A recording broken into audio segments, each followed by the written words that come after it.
इस गुफ्तगू में खुश आमदीद। आज हम एक बहुत ही दिलचस्प नज्म क्यों का जायजा ले रहे हैं। ये एक छोटे से लड़के के बारे में है जो बड़ा मुतजस्सिस है, मतलब हर चीज पे सवाल करता है। जी हाँ, बिल्कुल। उसकी तो दुनिया ही सवालात से भरी हुई है।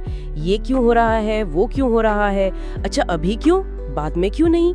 तो आज हम इसी नज्म के जरिए ना तजस्सुस की नोयत को समझने की कोशिश करेंगे। यही तजस्सुस तो है जो इल्म और दरियाफ्त की बुनियाद बनता है ना। सही कहा। और नज्म में तो उस लड़के के सवालात की एक लंबी फहरिस्त है। वो जानना चाहता है मिसाल के तौर पर लकड़ी पानी पे क्यों तैरती है जी, जबकि सीसा और कंकरियां वो डूब जाती हैं। ये तो बिल्कुल बुनियादी मुशाहिदात हैं जहां से उसका तजस्सुस यूं समझे शुरू होता है। बिल्कुल। और देखें यहीं से बात आगे बढ़ती है। ये सादा मुशाहिदात फिर गहरे सवालात की तरफ ले जाते हैं। सितारे क्यों चमकते हैं, हवाएं आखिर क्यों चलती हैं, और ये कि हम खाते पीते क्यों हैं। ये तो जिंदगी और कायनात के बुनियादी पहलुओं पर सवाल हैं। हाँ, ये तो बहुत गहरी बातें पूछ रहा है। जी, वो बादल कैसे बनते हैं, आसमान पे कैसे तैरते फिरते हैं, ये जानना चाहता है। सूरज का पहाड़ों के पीछे डूबना, फूल क्यों मुरझा जाते हैं, ये सब उसके लिए एक मौम्मा है। तो ये सवालात तो हर तरफ जा रहे हैं, मतलब रोजमर्रा की छोटी चीजों से लेकर कायनात के बड़े राजों तक। इनमें कोई खास रब्त या थीम नजर आता है? ऐसा लगता है बस दुनिया एक बहुत बड़ी पहेली है इस बच्चे के लिए। यकीनन रब्त तो है। अगर हम इन सवालात को जरा गौर से देखें ना, तो कई इल्मी शोबे सामने आ जाते हैं। जैसे तबियात यानी फिजिक्स से मुताल्लिक सवालात हैं। लकड़ी का तैरना, शीशे का डूबना, या केतली से भाप क्यों निकलती है। अच्छा। फिर हयातियात यानी बायोलॉजी के दायरे में भी सवालात हैं। वो पूछता है मछली के गलफड़े क्यों होते हैं, हड्डियों में गूदा क्यों होता है, सेब के अंदर बीज क्यों हैं। ओ, ये तो काफी तफसील में जा रहा है। जी हाँ, और मकड़ियाँ मक्खी क्यों खाती हैं, शहद की मक्खी डंक क्यों मारती है, ये सब उसकी दिलचस्पी का मरकज है। और ये सिलसिला यहीं खत्म नहीं होता है ना। मेरा ख्याल है केमिस्ट्री के सवाल भी थे।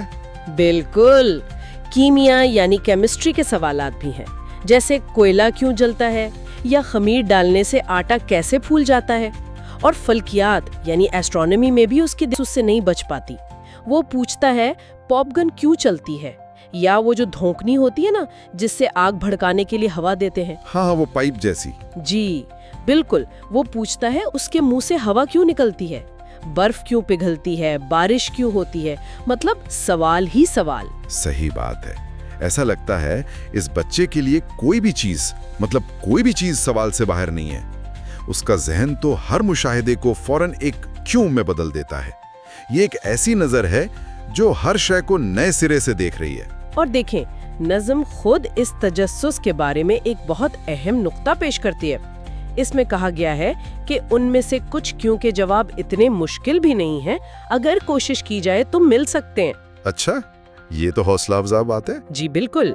ये इल्म हासिल करने की अहमियत को उजागर करता है। बहुत से सवालों का जवाब तहकीक से, मुशाहिदे से, सीखने के अमल से मुमकिन है। बिल्कुल वैसे ही जैसे साइंसदान करते हैं। वो मुशाहिदा करते हैं, सवाल पूछते हैं और फिर जवाब तलाश करने की एक मुनज़्ज़म कोशिश करते हैं। ये बात तो सही है कि कोशिश से जवाब मिल सकते हैं, लेकिन फिर नज़्म एक गहरी बात भी करती है कि कुछ सवालात ऐसे हैं जिनकी वजह आज तक कोई नहीं जान सका।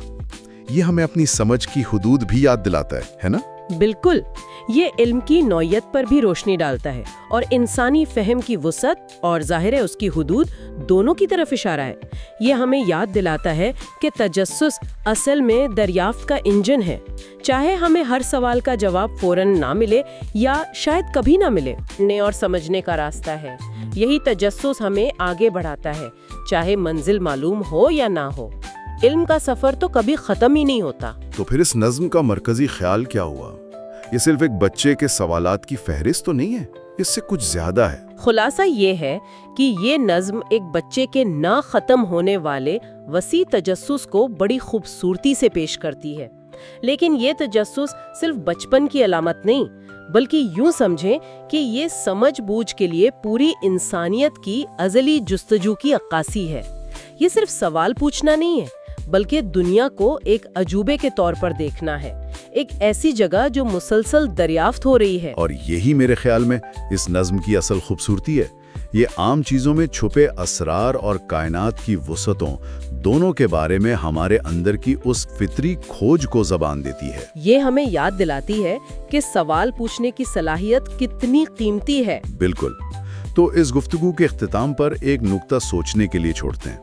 نظم کا اختتام ان سوالات کو تسلیم کرتا ہے جن کا جواب ابھی تک نہیں ملا، ٹھیک؟ جی، تو ہمارے تمام ترجمہ شدہ علم، سائنسی ترقی اور فلسفیانہ مباحث کے باوجود دنیا یا وجود کے بارے میں وہ کون سا بنیادی کیوں ہے جو آج بھی انسانیت کو سب سے زیادہ الجھاتا ہے اور جس کا جواب شاید ہمیشہ ہماری پہنچ سے باہر رہے گا؟